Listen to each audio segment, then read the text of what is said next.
આપણે તો જો નવરા થઈને બેસી ગયા છે અને જમવાનું થઈ ગયું છે તૈયાર, તો આપણે બેસી ગયા જમવા માટે। જો મમ્મી ને પપ્પા ને જય ને બધા બેસી ગયા છે જમવા। જો અને મમ્મી ને પપ્પાને નેતુને આજ જવાનું હતું જમાડવા માટે, તો નીકળી ગયા છે જો ગાડી લઈને મમ્મી ને પપ્પા નેતુ ને ક્રિશા ને બધા માનવ સેવા દિવ્યાંગ આશ્રમમાં।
જમાડીને જો આવી ગયા છે પાછા ઘરે।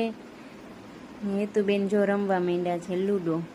રમવામાં તો થાકે જ નહીં, આપણને ખબર છે। હેતુબેન અવાનવા વિડીયો જોવા માટે અમારી ચેનલને કરી દેજો લાઇક, શેર ને સબસ્ક્રાઈબ।